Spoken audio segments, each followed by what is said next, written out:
This is Sparta!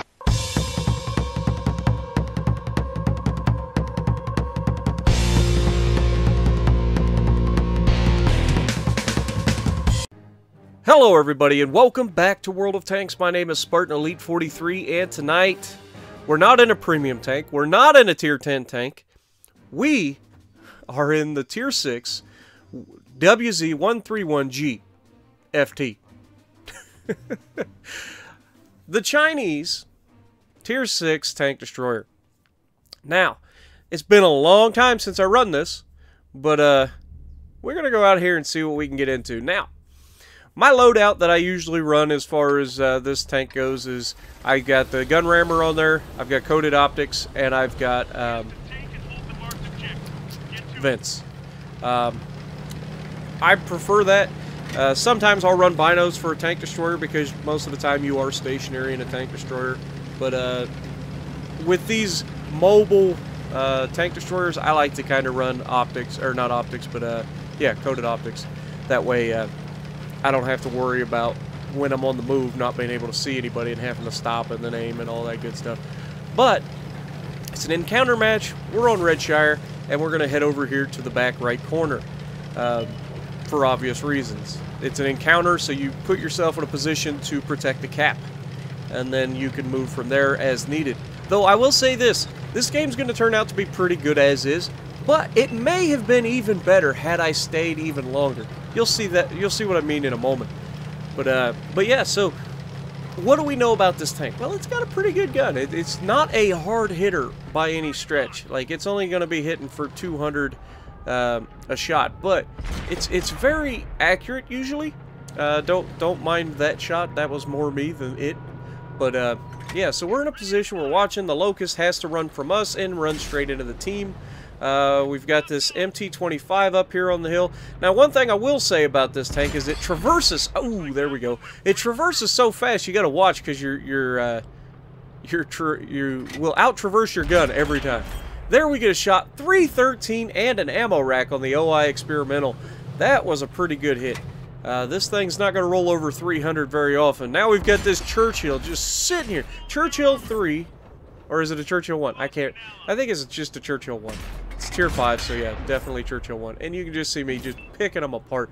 British heavy tanks, especially early on, have got to be absolutely brutal. We put a shot out and it derps when we're shooting at the KV-1.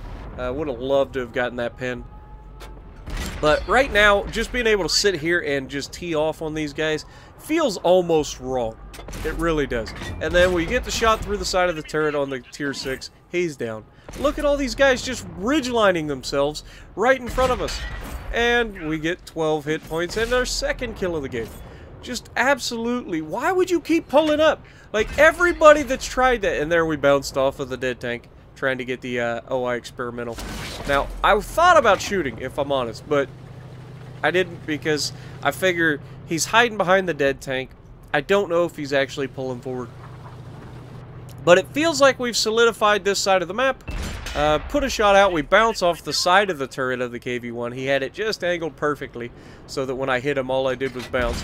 But this one's not going to bounce. That's right through the side of his tank. He came up just a little bit too high and caught one right with the side of his tank. And we're up to 8 pins already, guys. 2 kills and 8 pins. 8 bad so far. But here's where I say, if I'd have stayed a little bit longer up here, I probably would have done even better. But I push out, we get a shot into the KV-1 there, and then I go ahead and push down.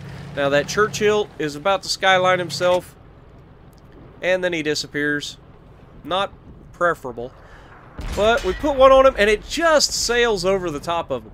Like, you can't ask for a better shot placement, like broadside onto the side of a Churchill 1, and the shot's like, nope, I'm going to just go to the moon here. Don't worry about me.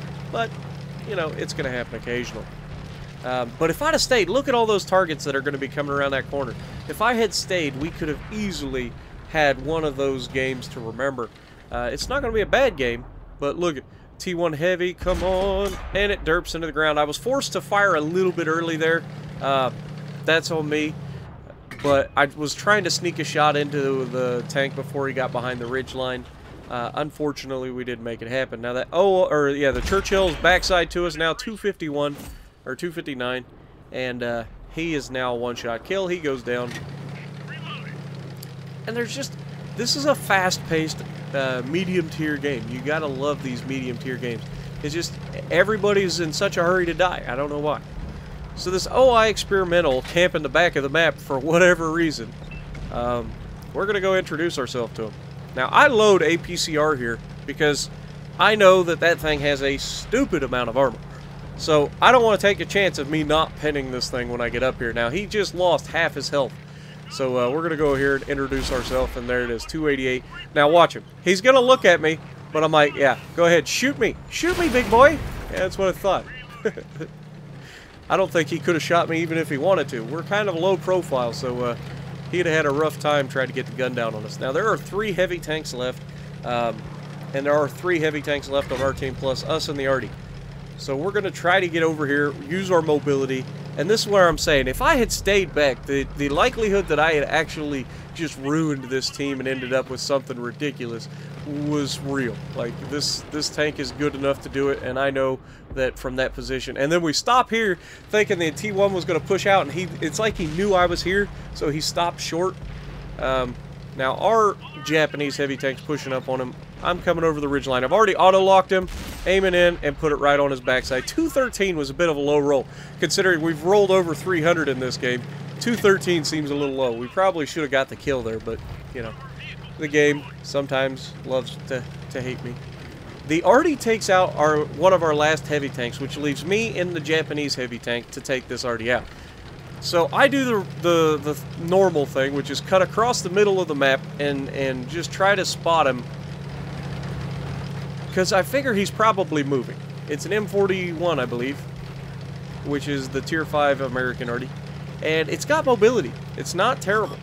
Yeah, it's an M44, sorry, Tier 6. So here we put the shot on him, and that shot looked a little late, but I don't know, server lag and all that somehow gave it to me. Again, he lives. And here, I thought he was setting up a shotgun, guys. I really did. And look at that airtime. That would have been epic if I would have exploded right there. But I thought he was setting up a shotgun, so I tried to quick shot him, and I screwed the pooch. But he's running away, and look at him. He's like, no, leave me alone. And at this point, I'm like, I'm just going to ram him. I don't even want to shoot him.